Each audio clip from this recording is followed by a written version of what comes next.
pues muy buenas tardes a todos. La verdad es que es un honor estar aquí esta tarde-noche con vosotros.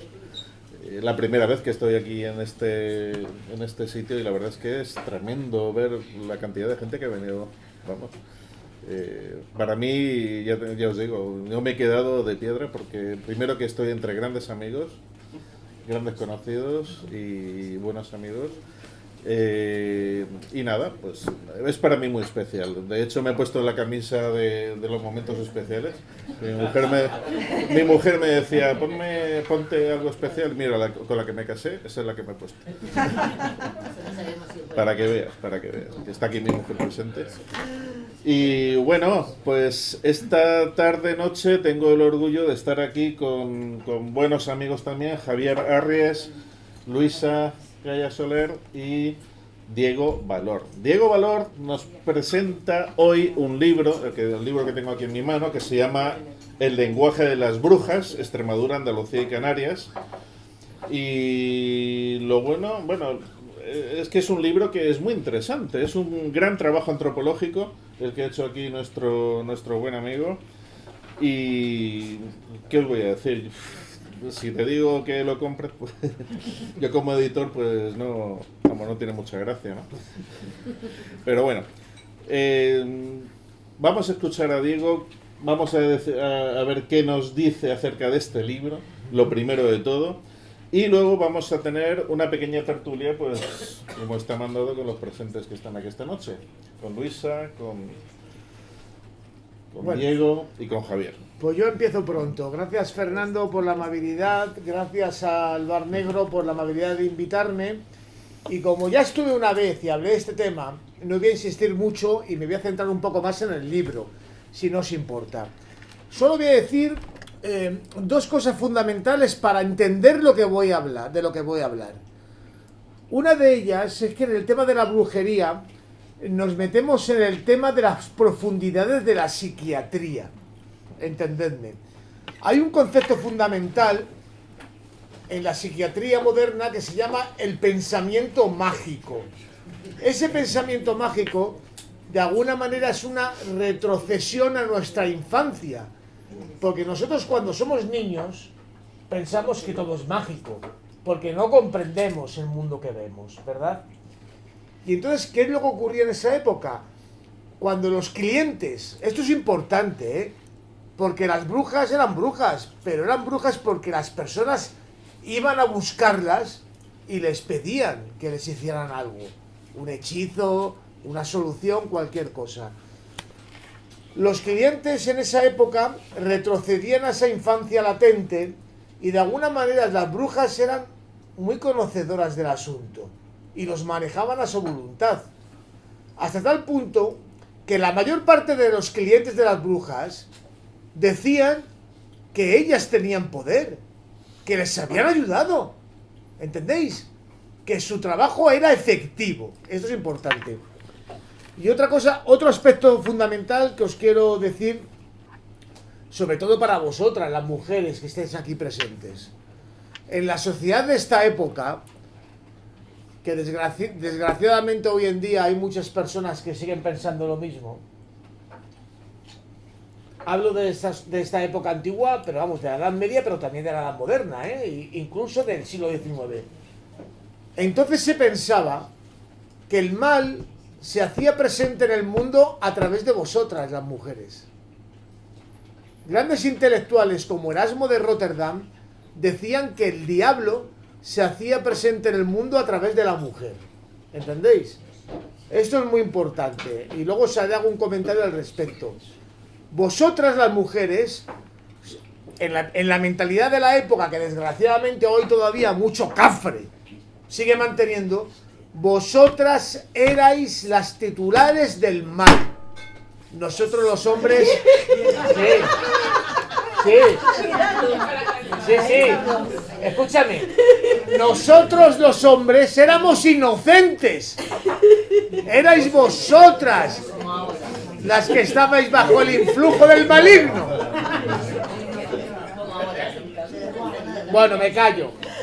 Luego veremos por qué esto tiene sentido.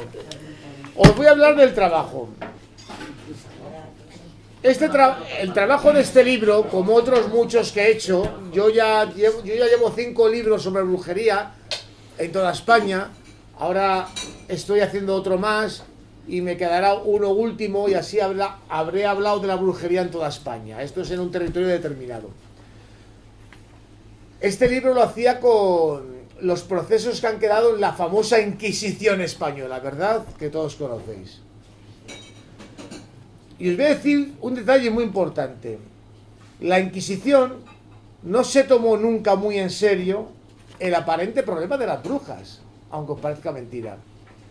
De hecho, nunca existió un verdadero interés en acabar con este asunto. ¡Nunca! Que siempre fue tenido en cuenta como una manifestación de la simple ignorancia humana. Los inquisidores pensaban que la brujería era ignorancia, que no tenía sentido real. ¿Entendéis lo que quiero decir?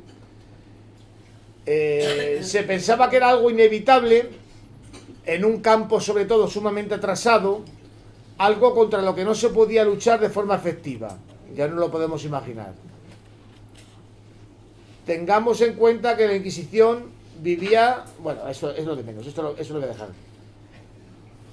En cualquier caso, la Inquisición no tenía mucho interés en la persecución de la brujería, aunque os parezca mentira, ¿eh? Y luego veremos por qué. Estas eran detenidas y encarceladas, aunque salía... Bueno, algo muy sencillo. En todos los años se procesaba alguna. A 2, a 3, a 4, a muy pocas, teniendo en cuenta todas las que podía haber, ¿entendéis? Porque no ponían mucho interés en acabar con el fenómeno. ¿Por qué? Porque consideraban que era algo que no tenía ningún sentido.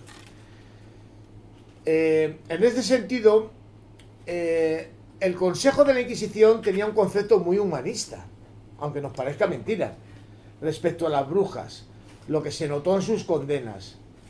Las brujas, aunque os parezca mentira, eran condenadas con cierta benignidad en comparación con otros casos, como ocurría por ejemplo con los protestantes o con los judíos. A eso sí que los machacaban completamente. A las brujas, bueno, las detenían y no. Bueno, las quemaban. ¿Quién ha dicho lo de las quemaban? Mira, te voy a decir una cosa muy interesante. Esto yo lo he comprobado científicamente. Mira, pensaba decirlo más adelante, pero lo voy a decir ahora por ti. Mira, verdaderamente, sobre todo a principios del siglo XVI, y esto es muy importante para vosotras, hubo un verdadero genocidio femenino. Impresionante. Para que os hagáis una idea, se calcula hoy que en la Europa civilizada, en Alemania, en Inglaterra, en Holanda, en Francia, en unos 50 años se quemaron a 60.000 mujeres. No, porque la Inquisición española era la leche, pero la Inquisición española no perseguía a las brujas. Era ciertamente... Mira, te voy a contar un caso con lo que tú has dicho. En el año 1518, en Colonia, una ciudad de la perfecta Alemania, democrática y seria, en ese año... Bueno, hija, vale, digo actualmente, digo la actualidad. No, porque luego... Si nos ponemos en las fechas, nos ponemos en las que fechas. luego nos echan en cara y dicen que nosotros éramos muy malos. Y es que ellos eran peores. Vamos a ver, está muy claro que en toda Europa hubo un genocidio enorme sobre las mujeres, y en España realmente lo que más se perseguía era a los judíos y a los no, a los protestantes no tanto, Sí, porque se les sobre perseguía, todo se les perseguía, pero aquí había muy poco protestante, Bueno, sobre alguna todo había. donde la Inquisición española, donde incide muchísimo más, es en el tema de la persecución de los conversos, tanto judíos como pero estamos hablando de las brujas. ya, pero Mira, está claro que déjame que te hay que cuente. entender el motivo de por qué Sí. no hay tanta persecución, Sí. porque lo que van buscando son herejes, y las brujas no son herejes. Claro.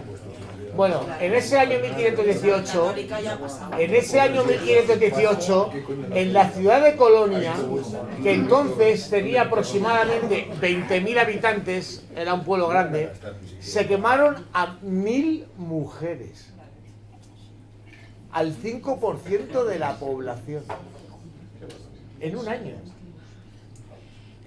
Solo lo digo para desmitificar la idea que se tiene de la Inquisición española. Los inquisidores españoles eran mucho más benignos. Y al final quemaron alguna, es verdad que quemaron alguna, sobre todo el tema de Zugarramurdi y en algún caso en Cataluña. En Cataluña también.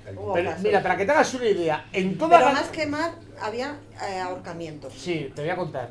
En toda Galicia se quemó a una mujer. En toda Andalucía no se quemó ninguna, se ahorcó a una.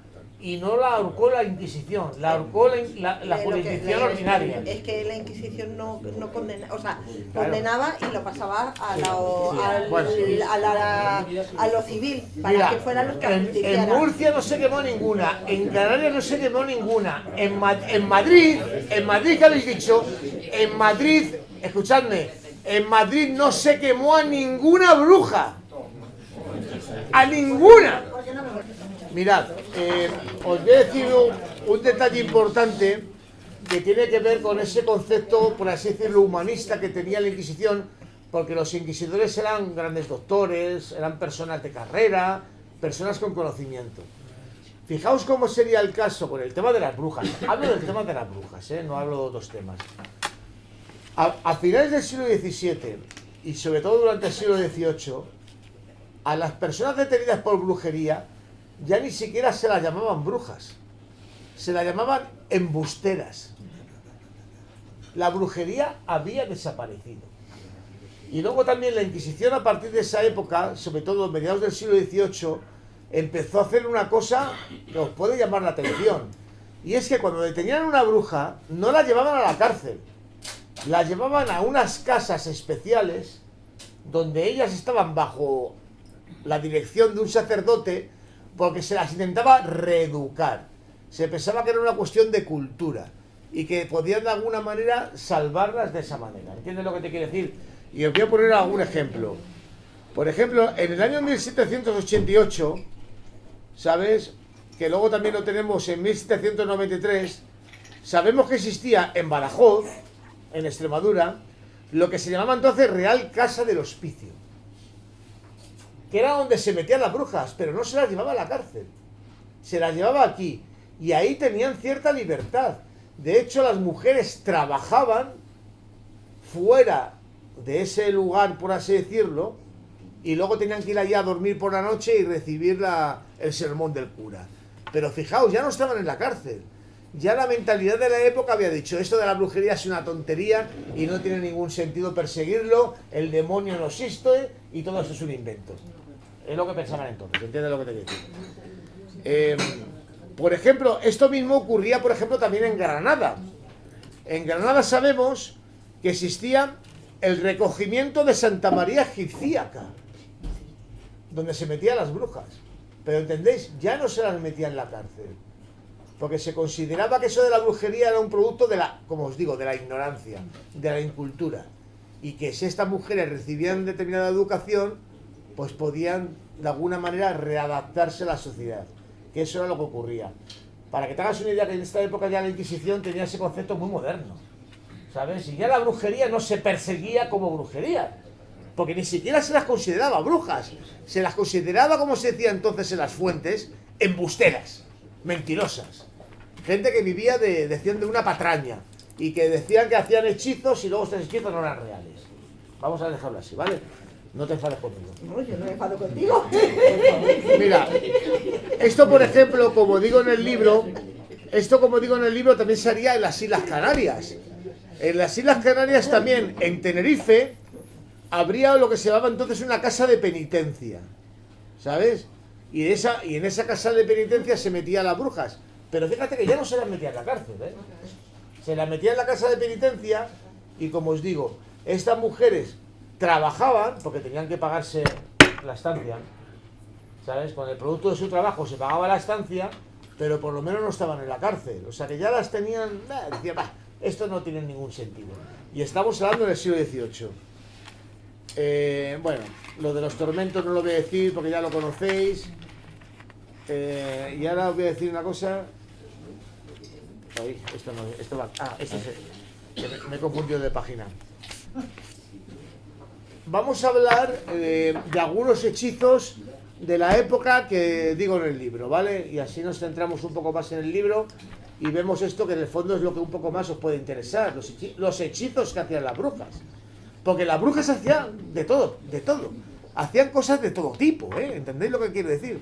Y voy a deciros solo algunos, describiros algunos para vuestra información.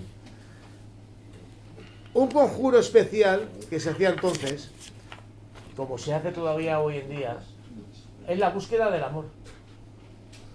Mucha gente iba a las brujas porque decían, estoy enamorado de fulanita, estoy enamorado de fulanito, ayúdame. Fijaos. Y las brujas les ayudaban. Y les daban una serie de conjuros para que lo pudieran hacer. Este tipo de rituales, que hoy en día se llaman amarres de amor, todavía existen, ¿verdad? Sí, ¿Verdad que sí existen? que existe. Y a que la gente los pide. No. Bueno, pues entonces la gente los pedía. Los pedía. Que además os voy a decir solo dos detalles de los hechizos de amor. Normalmente el hechizo de amor pasaba por que la persona en cuestión, hombre o mujer, hiciera una oración especial a una estrella del cielo, a la estrella Venus. Y lo que se le pedía a la persona es que no durmiera, no descansara, no comiera, no yaciera.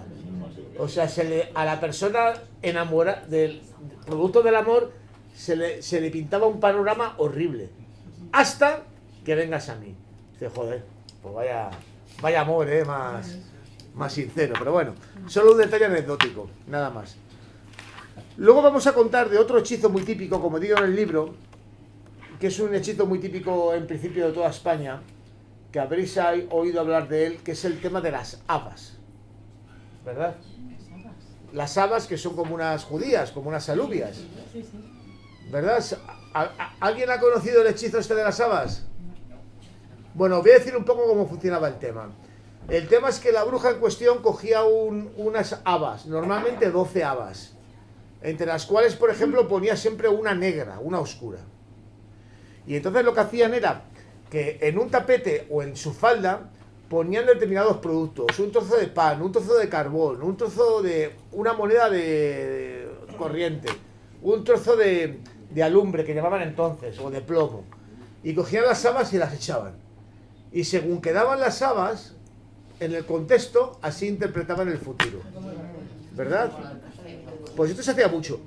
El tema de las habas es un producto históricamente muy importante y viene mucho de la antigüedad.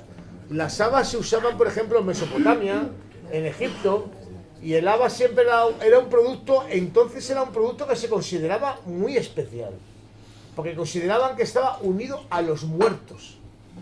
Decían que los muertos comían habas y cosas por el estilo, pero bueno, vamos a dejarlo por ahí y no vamos a avanzar.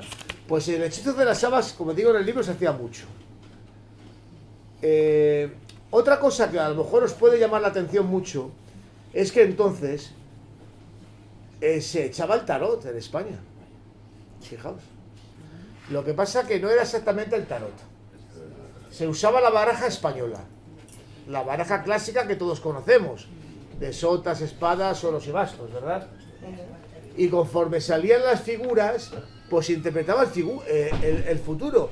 Pero fíjate, ya de alguna manera se usaba una especie de tarot en España. Y esto se hacía en esa época. ¿Entendéis lo que quiero decir? Esto es un detalle muy interesante. Solo para que conozcamos. Luego el tarot pues tuvo en el siglo XVIII creo que fue cuando se realizó el primer tarot El de Visconti. Sí, tal. Siglo pero, XIV. ¿eh? Siglo XIV. Sí, siglo XIV, bueno, perdóname. Pero te quiero decir que ya en España se usaba la baraja española, que fíjate, te voy a contar un detalle muy interesante. La figura más importante de la baraja española, ¿sabéis cuál era? La sota. No sé por qué razón. Pero cuando salía la sota, a partir de la sota, decían, lo que está a la izquierda y a la derecha, esto no sirve. Pero ya se usaba, que es el detalle interesante que os quiero decir. Con los 4 palos, que ya sabemos lo que simbolizaban. En principio las espadas simbolizaban al soberano y a los nobles, las copas a los clérigos, los bastos a la agricultura y los oros al comercio y al dinero. Pero bueno, entendéis. Pero lo importante es que ya se estaba echando las cartas. Que no es algo moderno, que es algo que ya estamos hablando de que, como dices tú, en el siglo XIV ya se echaban las cartas para adivinar el futuro. Es impresionante. Seguramente antes también. Lo que pasa es que antes, la primera baraja española, quiero recordar, es del año 1348. La baraja que se ha encontrado. Posiblemente hubiera anteriores, pero no se han encontrado. La baraja española más antigua que se ha encontrado y se ha podido fechar es de ese año. Pero si estamos hablando del siglo XIV, seguramente en el siglo XIII y en el siglo XII también había barajas. Las cartas existían en la época de Roma. Lo que pasa es que no han quedado muestras de ninguna. No tenemos ninguna. La baraja más antigua que tenemos es del siglo XIV, como dices tú. Fijaos, ahora os voy a hablar de un tema muy interesante también que hablo aquí en este libro y que seguramente os pueda llamar la atención, que es el uso que se hacía en esa época, en el ambiente brujeril, de lo que se llamaban figuras de cera. Fijaos, en España, en el siglo XV y en el siglo XVI se practicaba el vudú. No, perdona, pero no era vudú. Bueno, ya sé que no era vudú. Déjame terminar. Sí, te dejo terminar, pero hablamos con propiedad las cosas. A ver, cariño, déjame terminar. No se practicaba vudú, se practicaba algo parecido. Se cogían muñecos de cera y a esos muñecos de cera se les clavaba alfileres, se les clavaba agujas y con ellos se procuraba hacer un hechizo. ¿Entendéis? Yo en el libro cuento una conclusión de mi experiencia y os voy a decir un poco de dónde puede venir esta práctica. Esta práctica es una práctica en principio muy extraña. En Europa no existe, solo existe en España. No, existe en Europa. Bueno, Hay juicios, sí, juicios contra brujas en Escocia, por ejemplo. sí, pero ¿en qué época? Y Muy posterior. claro, pero se utilizan desde Egipto. Sí, sí, sí. En Europa, claro. en Sí. Europa tienes, por ejemplo, las Alrune, Sí, pero- que son muñecos de mandrágora Que sí, tallados. pero eso es distinto. Estamos hablando de muñecos de cera. Da igual. Pues ahí La está, que utilizar. La efigie, es la magia de la efigie. efigie. Da igual el La- material, en la realidad. figura que sustituye Yo- a la persona con la que Sí, se quiere hacer la yo- sanación o el trabajo mágico. Que sí. Yo solo voy a contar una conclusión a la que yo he llegado y que puede que no sea correcta y os pido perdón si no lo parece. Vamos a ver. El caso que yo tengo más antiguo, contrastado en España, del año 1600, de una mujer que hacía esto, antes no he encontrado, es una mujer que tiene una particularidad, que era berberisca, era musulmana. ¿Y qué ocurre? Como vosotros sabréis, en el ambiente musulmán, sobre todo los países del norte de África, tenían mucho comercio con el África negra, el marfil, el oro y determinados productos. Entonces, en mi conclusión, es posible que ese contacto del mundo musulmán con el África negra, de alguna manera, estas prácticas hubieran llegado al mundo musulmán y que desde ahí hubieran pasado a la zona española. Es una conclusión que yo saco por la realidad objetiva de lo que me he encontrado. Ojo, que no tiene por qué ser real y que puede que sea a lo mejor algo distinto, pero es la conclusión a la que yo he llegado. Y vosotros podéis pensar lo que os dé la gana.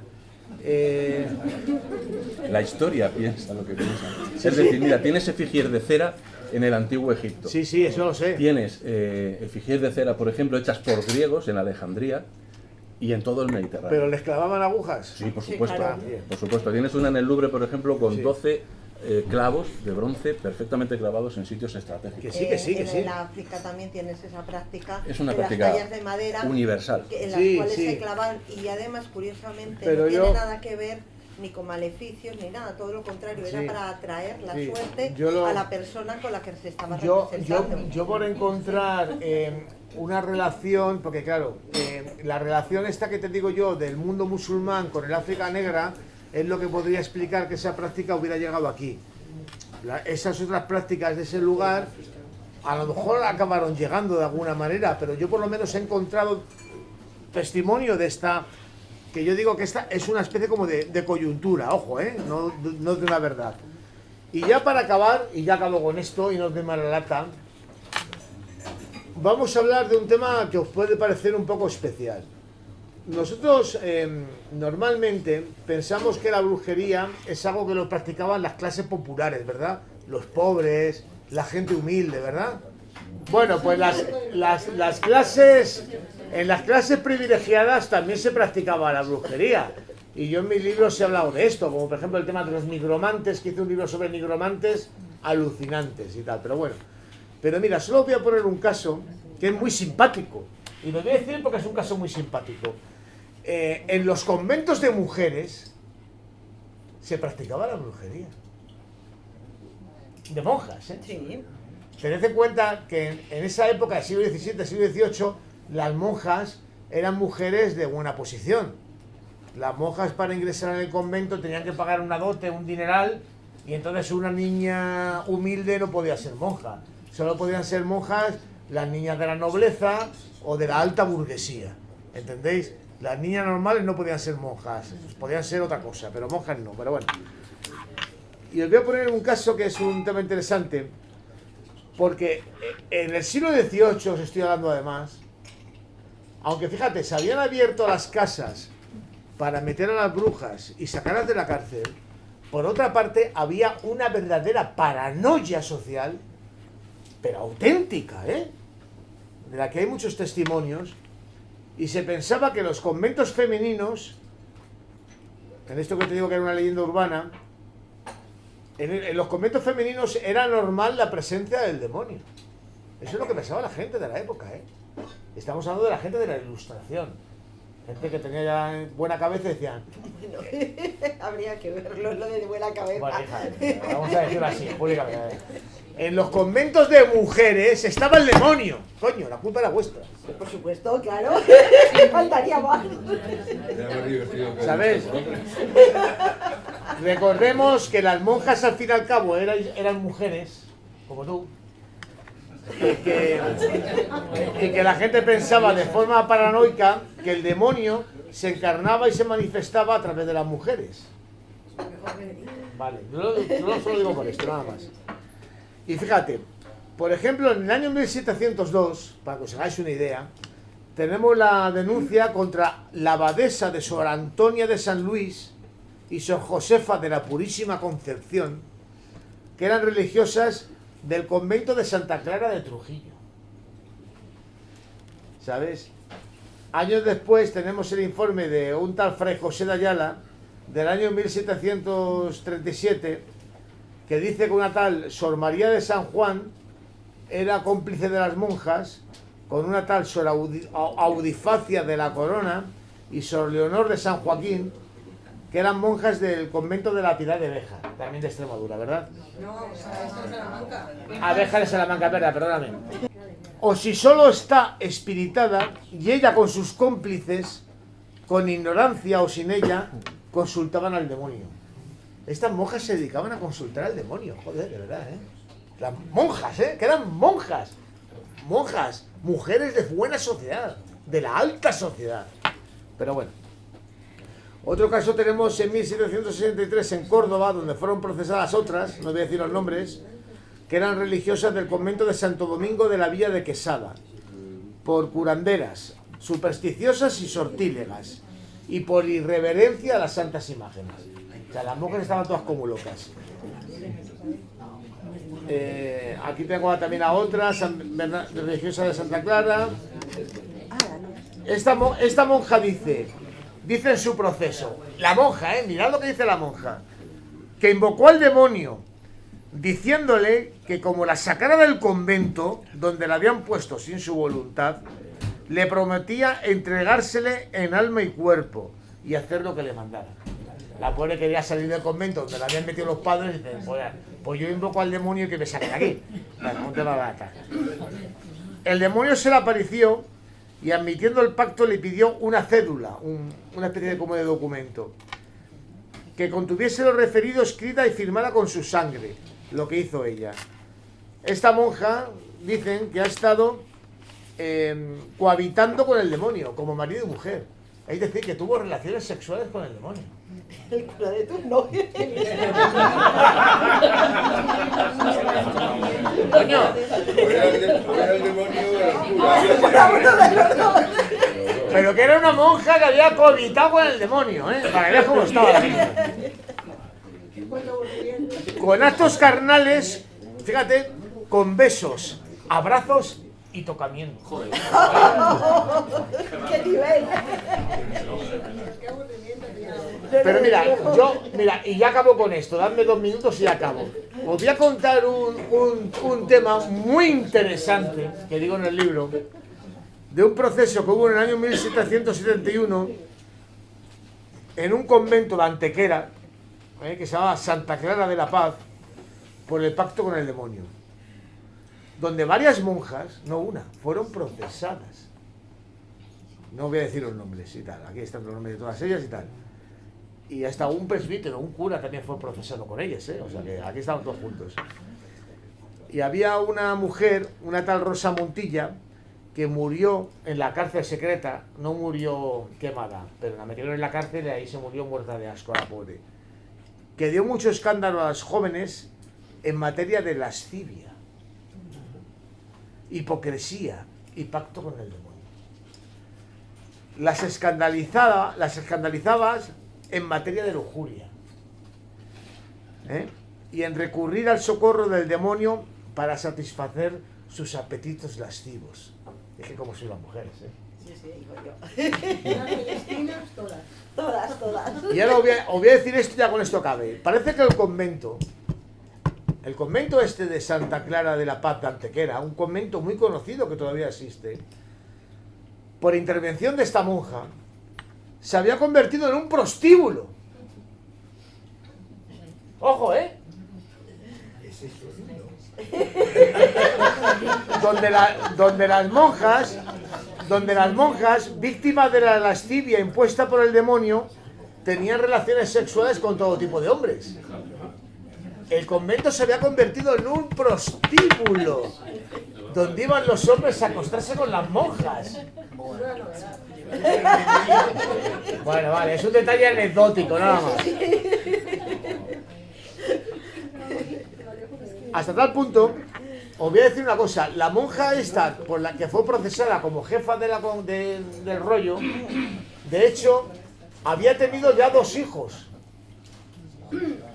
con hombres. 2. Porque la zoofilia es la poco fea, Bueno, mira, ya, escuchadme, venga, ya está. Que ya acabo. Estamos describiendo la sociedad de la época, que la sociedad de la época era como era, y yo lo único que insisto en deciros, para que se os quede así, que entonces se pensaba que el mal se hacía presente en el mundo principalmente a través de vosotras las mujeres. Eso existía entonces. Y todavía hoy en día ya... Eva cogió la manzana. No, claro. Mordisquito. Pero es que la manzana la cogió Eva y se la dio a Adán. Adán el pobre comió sin culpa. Claro, el pobre era inocente. El pobre... ignorante. El pobre Adán comió sin culpa. La culpa fue de Eva, no de Adán. Adán le dio la manzana y dijo, pues la como. Y dijo, ah. Sí, es verdad. Bueno, y entonces os he contado algunos casos nada más para que comprendamos que esto es un aspecto fundamental que digo en los libros que yo realizo de este tema, y es que aunque os parezca mentira, la brujería entonces era algo relativamente corriente, ¿entendéis? La brujería existía, en todas partes había brujas, en todas partes, ¿sabes? Pensad que entonces las brujas, que antes no lo he comentado, muchas de ellas eran curanderas. Eran mujeres que se dedicaban a una medicina popular, con hierbas, con emplastos, con cosas muy corrientes. Si la mayoría de ellas eran eso, eran realmente curanderas, ¿sí? Entiéndeme, que no se dedicaban a hacer hechizos diabólicos ni nada por el estilo. Muchas de ellas, por ejemplo, eran parteras. Sí, claro. Y eran ginecólogas femeninas. Pues porque te crees que cuando decían que les funcionaban las cosas, las señoras sabían lo que estaban utilizando, qué hierbas, qué elementos servían, como curar un hueso y tal. Eran las sanadoras de la época. Pero entiéndeme lo que te voy a decir. Lo que yo quiero decir desde el principio, que siempre lo digo en mis libros, es que la brujería era algo normal. ¿Entendéis? Y por eso la Inquisición pensaba, perseguir esto es absurdo. De vez en cuando detenían alguna por cumplir el expediente. Pero nunca hubo un intento de acabar con eso porque decían, si es que esto forma parte de la tradición del campo y de la tradición del pueblo. El problema, ¿qué pasa? Que como las brujas normalmente no tenían nada, de hecho hay cartas en la Inquisición. Yo el otro día estuve manejando cartas de la Inquisición del año 1550 que decían, es que estas mujeres son muy pobres y es que si las detenemos encima nos cuestan dinero. Hay que mantenerlas. Porque si las mandamos a la cárcel y las damos alimentación y vestido, aunque te daban una porquería, pero costaba dinero. Y como no sacaban dinero de ellas, pues al final ¿qué hacían? Me interesaba, claro. Pues pasaban de ellas. ¿De qué siglo hablas? Desde 1500 a 1800, que es la época en la que existe documentación de la Inquisición. Pero yo creo que no hay una razón económica, porque entre los propios escritos de los inquisidores, la brujería es que no es tomada en serio, es decir, es tomada como la ilusión de unas pobres mujeres que por las artes del demonio están hechizadas ellas mismas y piensan que vuelan a los aquelarres y tal. Es decir, dentro de lo, como bien dices, dentro de lo que es el horror, que ojo, el que hayamos quemado menos brujas no nos quita, todo el horror que efectivamente, pero en comparación con la barbaridad que se hizo en Alemania, en Escandinavia, por contacto con los alemanes, precisamente, en Francia, claro, no tiene nada que ver. Lo que sí hay, incluso hay casos en los que inquisidores alemanes condenan a nobles o intentan probar la condena de nobles porque algunos de los nobles se aprovechaban de la situación para hacer quemas de brujas absolutamente, y sí les rendía pasta y se quedaban absolutamente con todo, y hasta algunos inquisidores, en algunos casos de Alemania, fueron contra esos nobles porque estaban abusando de su poder y bueno, realizando quemas de manera masiva. ¿Por qué? Por dinero, simplemente por dinero, no porque pensaran que fueran brujas, eso sí. Ahora, de la Inquisición no creo que... La Inquisición tenía muchas... Sí, ahora luego al final, ¿de acuerdo? No, ya empezamos el turno, ya hemos empezado. Pero digo, vamos a hacer... Claro, vamos a hacer ahora una pequeña tertulia entre todos, ¿de acuerdo? Entre también que participe Javier Arres, que participe Luisa. Y bueno, pues luego habrá un turno de preguntas, ¿de acuerdo? Sí. Bueno, pues ya hemos acabado con la presentación y hemos pasado ya directamente a la tertulia, por lo que veo, porque ya está aquí, estaba, en fin, Luisa y Javier pues interviniendo. Y lo que sí que es cierto, a lo largo de la historia, la brujería, las brujas han tenido siempre una connotación negativa. Bueno, me puedo equivocar también. Quiero decir, cuando nosotros hablamos de la historia y hacemos historia desde nuestro punto de visión y echamos para atrás, equiparamos el concepto de brujería que tenían en la Edad Media y nos ha llegado con ese adorno mitológico de adoradoras del diablo, pero realmente lo que hay que entender es que en otras culturas donde la brujería ha vivido siempre, eran las prácticas espirituales y las prácticas religiosas de la época, de esas culturas. No me refiero a lo que hacían, sino a la palabra bruja, a la palabra... ¿Por qué no se les llama hechiceras, mujeres sabias? Porque seguimos todavía con el mito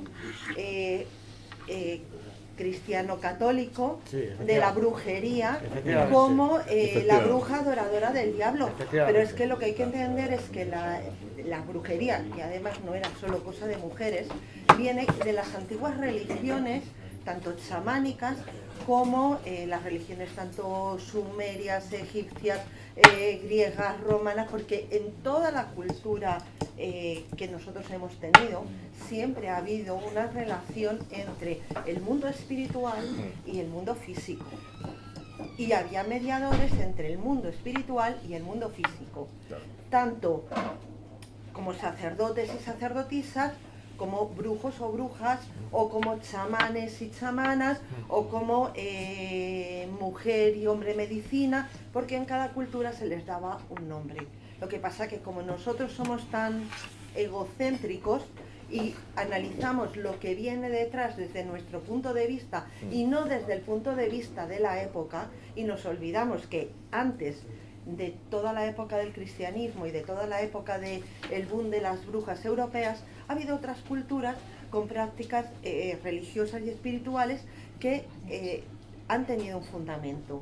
De hecho, muchas de las mujeres posiblemente eran herederas de esas culturas precristianas que mantenían sus tradiciones y mantenían sus cultos a la naturaleza y mantenían sus cultos pues a su numen y a los espíritus de la zona, como ha pasado como en el País Vasco, que se mantenían las culturas donde Mari y los espíritus de la zona seguían viviendo en la tierra. Y así en toda Europa también ha habido conatos de las antiguas religiones, se han ido permeando y se han ido metiendo dentro de la imposición del cristianismo. Y se ha habido una mezcla entre ambas, y muchas de las mujeres a las que la Inquisición acusaba de brujas y adoradoras del diablo, lo único que mantenían eran las antiguas tradiciones familiares. Pero claro, si tú me dices que estás adorando al diablo porque yo trabajo con una entidad como puede ser Cernunnos, que es el dios de los bosques y tal, y claro, pues tiene patas y cuernos, que es la representación, pues como puede ser de Pan o como puede ser Cernunnos, pues sí, claro, yo te voy a decir, sí, claro, yo adoro al diablo. Si tú le dices que es el diablo, pues te lo estoy diciendo, pero nunca ha habido esa existencia porque normalmente esas gentes no tenían esas creencias, no tenían la creencia cristiana. Ha habido un solapamiento de esa cultura y seguimos manteniendo muchísimas tradiciones que son paganas, y el cristianismo tuvo que adaptar todas esas tradiciones paganas para implantar el culto en todo lo que era el resto de la sociedad. Es decir, curiosamente, todas las festividades cristianas, quitando la Pascua, coinciden con todas las festividades paganas. Navidad, el Sol Invictus romano, que también tenían otras culturas. Llega, claro, el Mitra. Tenemos el 2 de febrero, la Candelaria. No, era la celebración de Brigitte y el comienzo del año. Llegamos ahora mismo, está al comienzo de la primavera, el equinoccio. O sea, es que todas las festividades, si las analizamos bien, es una reconversión de lo que eran las antiguas culturas que estaban muy arraigadas, porque son culturas de la tierra, y claro, lo que ocurre en el cielo y lo que ocurre en la tierra no lo puedes cambiar. Sí. Entonces, claro, evidentemente ahí hay que tener en cuenta de cómo se han ido solapando las cosas. Si lo vemos solo en un pequeño conjunto, pues claro, sí es verdad que todo esto es una información que había, pero es que estas mujeres o estas gentes pues seguían teniendo cultos ancestrales, todavía no había ido cambiando porque no hay una progresión tan rápida en el cambio de pensamiento. Es decir, en Galicia se sigue celebrando Samaín. Sí. Y Samaín es una festividad celta. Hay un problema de nomenclatura. Sobre todo, porque, claro, en cada país lo que nosotros llamamos bruja, pues tenemos equivalentes en otros idiomas. Witch, sorcier en francés. Sí. Lo que pasa es que, además de que es una visión muy etnocéntrica, porque cuando hablamos de bruja generalmente nos acordamos únicamente de la imagen que nos han machacado desde la época moderna, desde la persecución de las brujas, y lo único que vemos es una mujer mayor. Y esto es otra cosa curiosa en la que muchas veces yo medito y me parece ese edadismo en realidad. Por ejemplo, un hombre sabio es representado un druida. El mago.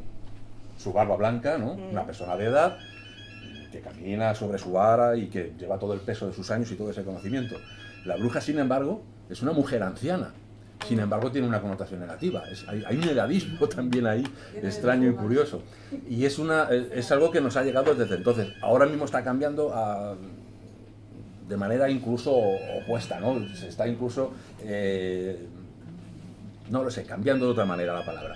Pero evidentemente tenemos esa connotación por un lado etnocentrista. Como bien dices, hay personajes que actúan como intermediarios entre lo divino y lo humano prácticamente en todas las culturas y en todo tiempo y lugar. Es algo universal. Totalmente. Y en cada sitio reciben un nombre. Es decir, estamos acostumbrados a la palabra bruja, pero en Galicia hay meigas, hay sabias también, gente sabia, y esto es muy curioso también. En Extremadura se habla de sabias. Mi abuela hablaba con sabias y tenía como amigas a sabias, y yo creo que ella también hacía alguna brujería también.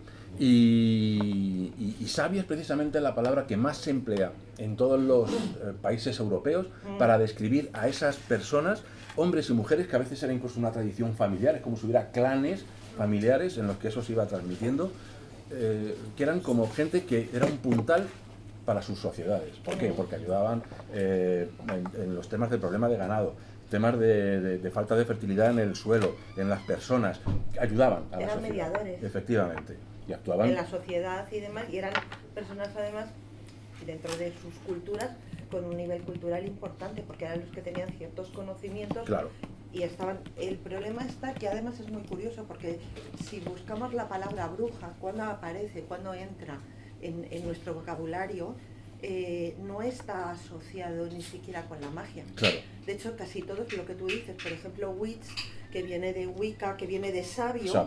Y casi todos, o como mucho, pues las maleficarum, que eran las personas que hacían maleficios y demás, pero la palabra bruja, la primera connotación que se encuentra en español, tiene que ver con una tela.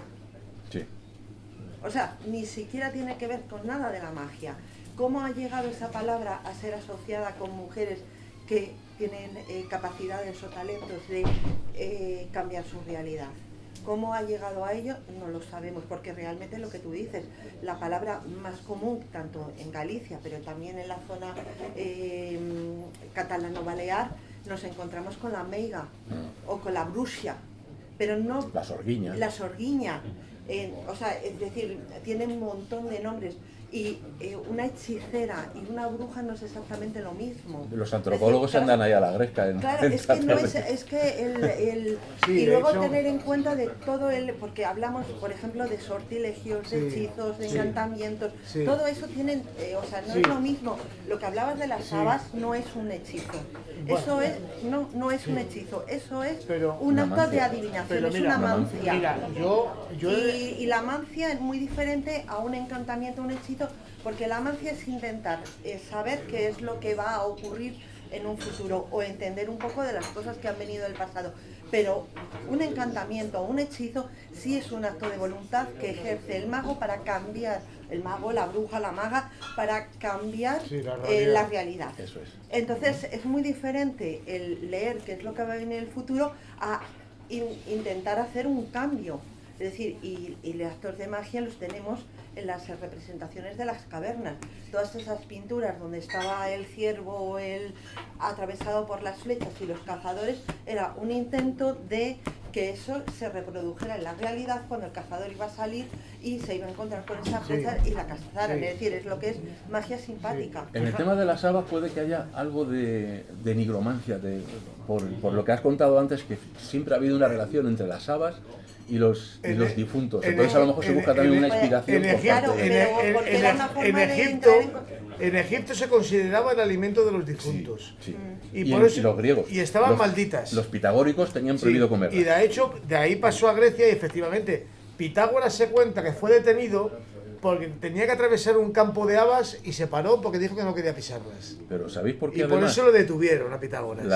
Las habas son flatulentas y desde siempre los vientos son considerados espíritus. Parece una tontería, pero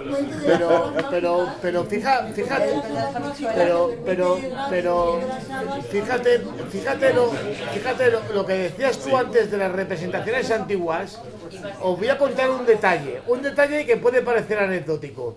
La primera representación más antigua que existe de un ser humano en la prehistoria, ¿sabéis qué era? Un chamán, en la cueva de Lascaux, vestido con el traje de león, la cara de león y todos los atributos de chamán. Es la primera representación que se hace de un ser humano. Cuando en el Paleolítico se quiso representar a un ser humano, se representó a un chamán, no a un hombre normal. Seguramente se representó el mismo. Lógicamente. Chamán o chamana. Porque hoy cada día está, porque siempre, además, chamana. Es otro de los grandes problemas que tenemos, que siempre parece que todo lo que se ha hecho, lo ha hecho el varón, el hombre, y no realmente, es decir, en gran medida todas estas cosas, estas prácticas, tanto sean como hombres como mujeres, pero la mujer tenía un talento que no tiene el hombre. Pero es que y eso es capaz de dar la vida. Sí, no, y eso era una magia muy poderosa. La brujería era algo profundamente femenino. Yo, más o menos, para que os hagáis una idea, yo analizando los archivos de la Inquisición, el 20% de los procesados eran hombres, el 20%. Y muchos de ellos habían sido educados por su madre, por su tía, por su abuela. Bueno, eso ha sido todo, por favor, no me digas que eso no es decir. Todos los hombres han sido educados por sus madres. Te quiero decir para eso que el ambiente femenino estaba presente, que era algo femenino. Pero siempre, es decir, el legado siempre ha sido una cosa sociosocial que la madre o la mujer es la que ha educado, ha sido la educadora por excelencia. Entonces, me da lo mismo que sea en brujería o no, otra cosa. El tema está en que al final un acto de magia por excelencia, y sobre todo en este momento no nos parece, pero en ciertas culturas el ser capaz de dar vida, de sangrar sin estar herido, era un poder mágico impresionante. Sin embargo, en la sociedad de los medios nos han hecho ver que existen los grandes brujos, siempre los han puesto como además por encima de las brujas. Sí, pero en cambio realmente, o sea, el talento para practicar la magia se da tanto en hombres como en mujeres. De hecho, además, una de las cosas que tampoco se habla en esta sociedad es que muchos de ellos eran andróginos, es decir, eran hombres y mujeres, eran trans, eran lo que hoy llamaríamos LGTBI. Porque quieren ser la totalidad. Porque, claro, efectivamente, y de hecho cuando en muchas tribus, cuando una persona alcanzaba el estatus de chamán, se vestía de forma que ni era hombre ni era mujer, era ambas cosas, y por tanto no se sabía si era hombre o mujer. Entonces estamos equiparando, es igual un chamán en otras culturas, un chamán que una mujer sabia, una bruja. Es exactamente lo mismo. Desde el punto de vista del antropólogo tenemos que tener cuidado con eso, porque tendemos a generalizar y a globalizar, y yo creo que hay que estudiar cada cultura en su contexto. Claro. Y en su época y con su cosmovisión y demás. Pero sí es verdad, porque de hecho cuando nosotros hablamos de chamán y hablamos de los chamanes americanos, no existen chamanes americanos, porque el chamanismo es algo muy concreto que se da en Siberia. Lo que pasa que es lo primero que conocemos y lo extrapolamos, pero ¿qué pasa? Que sí es verdad que tiene una cosmovisión bastante similar, pues por ejemplo los hombres medicina en América del Norte, claro, efectivamente, pero... ¿Y la magia es lo mismo que la brujería, que los hechizos? No es lo mismo. Ya depende también. En matices. Es que no es lo mismo. Estamos. Mira, te voy a contar una cosa que antes han contado los compañeros. Fíjate, cuando se procesaba a una mujer, la podían llamar hechicera, bruja, sortílega. La llamaban de mil maneras. Lo que yo no sé, si esa distinta denominación comportaba un proceso distinto. No lo he podido encontrar. Pero evidentemente había una conciencia de que había situaciones que parecen ser que eran distintas. ¿Entiendes? Lo que tú estás hablando de una época muy concreta, pero cuando estamos hablando de lo que es la magia es mucho anterior que todo esto. Entonces, cuando hablamos entre magos, magia y brujería, prácticamente no hay ninguna diferencia. Y de hecho los ritos son prácticamente iguales, y las técnicas son exactamente las mismas. Que tienes toda la razón. Mira, yo cuando digo lo de la magia, para que te hagas una idea, ¿sabes qué palabra viene de magia? Magister, maestro. Magus, ¿me entiendes? O sea, el mago es un maestro en todos los sentidos, en el sentido espiritual, pero también en el sentido práctico. Era un maestro. Tengamos que tener en cuenta que mago viene en realidad de una palabra iraní que era un sacerdote del fuego. Sí, Maya. Entiéndeme lo que te quiero decir. Y eran los astrónomos claro, de la época, porque entonces, el concepto de mago, que después ha ido pasando, pero la palabra, cuando nosotros hablamos de los magos de Oriente, eran los astrólogos sumerios. Es decir, luego ha ido derivando y eran unos sacerdotes específicos. Que el mago es un maestro, el hechicero es un tío que hace los factum, hace hechos. Hechicero viene de hecho. Es decir, el mago no tiene por qué hacer nada. Es una persona que tiene conocimiento. ¿Entiendes lo que te quiero decir? Que tiene un conocimiento especial que lo transmite. El hechicero es alguien que hace cosas y produce una transformación de la realidad. En ese sentido son dos cosas distintas. Ya, lo que quiero decir es que hay dos realidades que no tienen por qué ser iguales. Una cosa es una persona que tiene un conocimiento espiritual, personal y también teórico y práctico, y lo emplea, y el hechizo es hacer algo para transformar. Pero es que además normalmente en cuestión de la magia, primero tienes que tener un conocimiento, digamos, teórico, pero luego lo tienes que llevar a la práctica, porque si no, no te sirve de nada. Y además, normalmente todos los sacerdotes que hacían magia, y en todas las religiones hay un contexto mágico de transformación y de transmutación, está claro que tienes que tener un conocimiento teórico, pero también hacer un rito para que eso trascienda y la divinidad venga a traer que es lo que se busca. Pero es que hasta una misa católica es un acto mágico. Claro que es. Donde hay de arriba abajo. Pero totalmente. Entonces está claro que cualquier acto que tú haces donde hay una voluntad de hacer una transformación, hay un acto mágico. Luego, ¿qué técnica yo utilizo para hacer ese acto mágico? Ya le puedes poner el apelativo. Porque claro, si yo hago algo, es un hechizo. Pero si yo lo canto, yo hago un encantamiento, que viene de cantar. Entonces está claro que depende de qué técnica yo utilice, pues le vamos a hacer. Lo que pasa que como todas las cosas humanas, terminamos especializándonos en cosas que se nos dan mejor. Y si yo trabajo con las plantas y utilizo la magia de las plantas, seré una arbolera, pero si yo utilizo las piedras y utilizo el conocimiento de las piedras, pues estoy utilizando otra parte de la magia, pero la magia lo es todo. Está en todas partes. Está en todas partes. Siempre hay un ritual. Lógicamente, pero es que nosotros estamos llenos de rituales. Una cosa es que sea un ritual o un acto para transformar, pero tú cuando te levantas todos los días haces una serie de actividades, pasas por el baño, te lavas, vas a desayunar, te vistes, te vas al trabajo, eso es un ritual. Incluso en las técnicas de magia más mentalistas, por decirlo así, cuando te sientas a meditar o a concentrarte en una idea determinada, primero haces un ritual de apertura, que puede ser más o menos complejo, en el cual estás creando un espacio y un tiempo sagrado, que estás saliendo del tiempo cotidiano, del tiempo normal en el que te mueves, y otro de cierre, de apertura, en el que ya están diciendo, vale, he hecho este intervalo, y este intervalo está en otro tiempo, en otro espacio, que es el primigenio, ¿no? Recrea un poco el nacimiento del universo, ¿no? Que tú estás creando también, pero siempre hay un ritual, más o menos complejo. El ritual está en todo. ¿Ha evolucionado la brujería, los hechizos desde tiempos antiguos hasta ahora? Sí, evidentemente sí que ha habido cambios.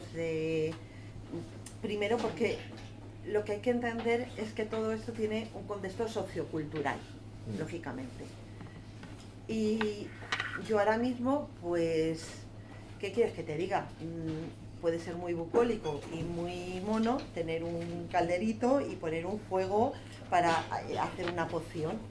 Pero tengo una hermosa Thermomix que me hace exactamente lo mismo y es mucho más práctica. Es decir, la bruja siempre ha sido una mujer o un hombre, porque hay que entender que también que utilizaba las herramientas y lo que tenía en su entorno en su momento. Hoy en día tenemos otra serie de facilidades, pero al final lo que es el ritual no ha cambiado, porque es el entrar en un estado no alterado, sino un estado expandido de conciencia para poder contactar entre un mundo y traer desde el mundo no manifestado y manifestar aquello que necesito.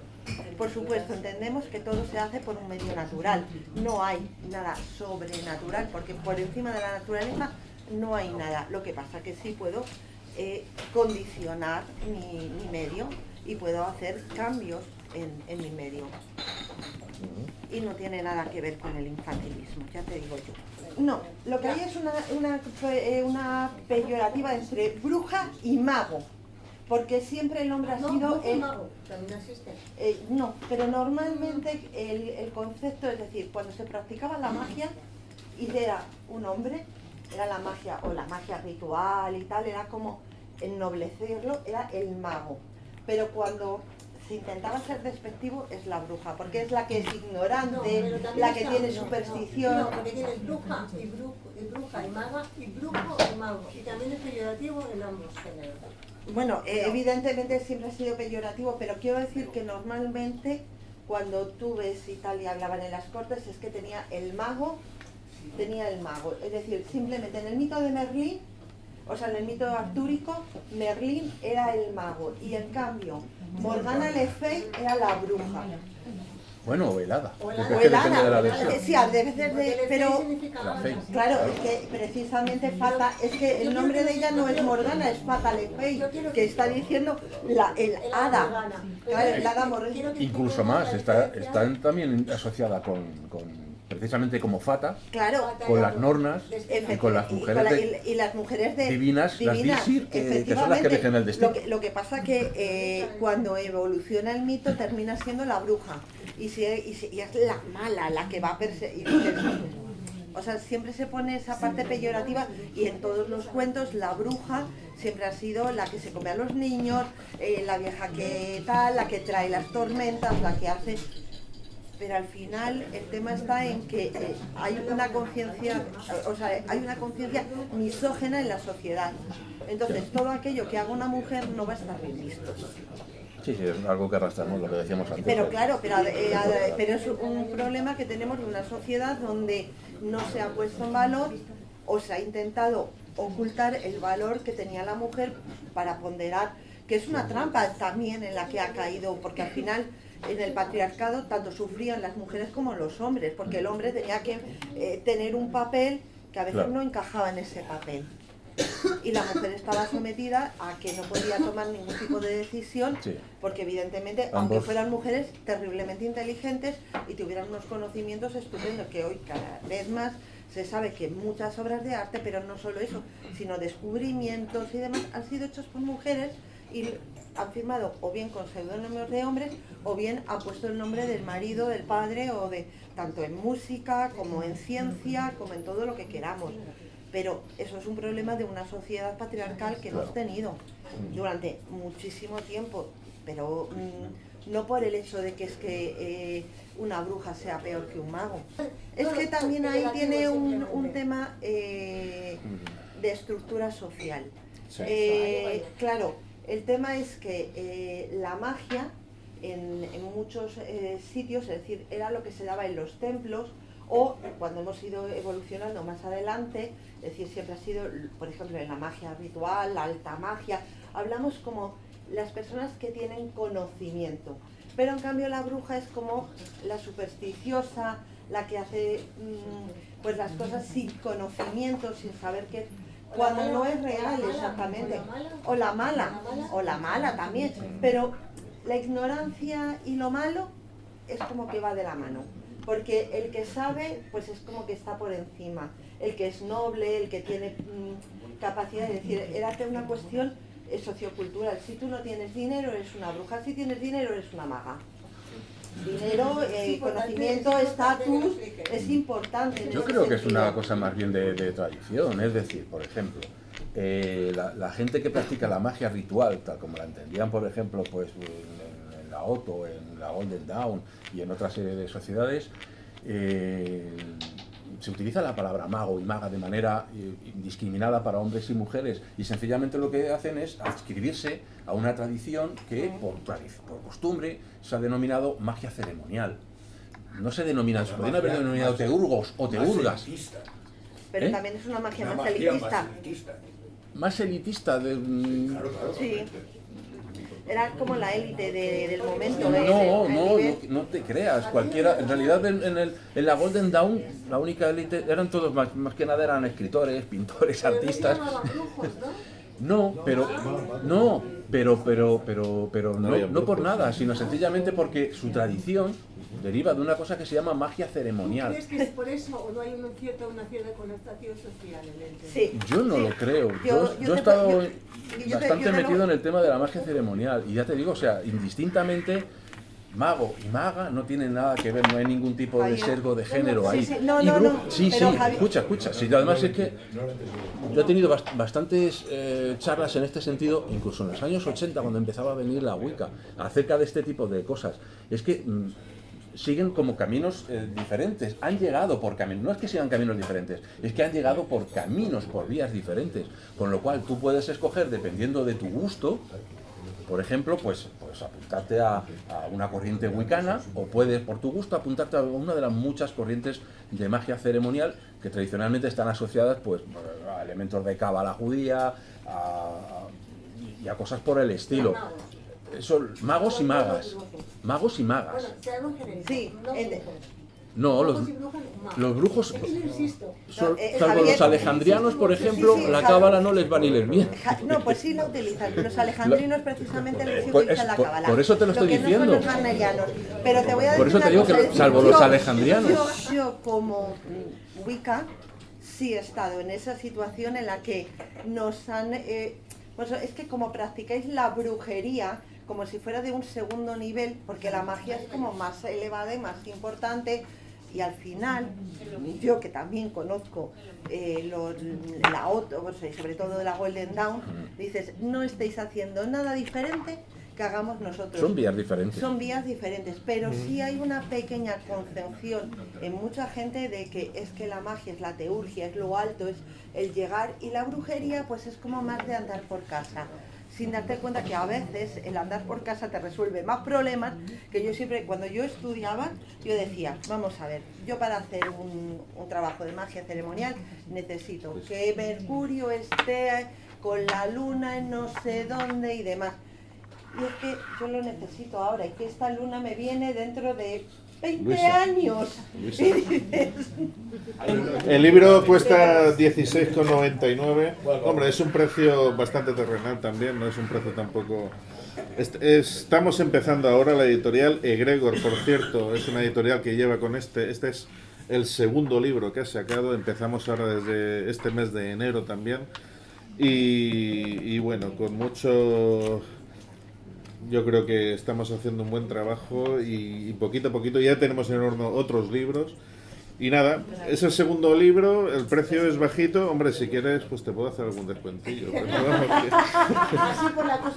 podéis ¿cómo se llama? Sí, claro, se van a firmar los libros. Yo te firmo los que haga falta. Pero, que yo creo que... ¿Cuánto me gano por cada libro que vendo? Pues... ¿€1? No, 10%. 10%, €1,50.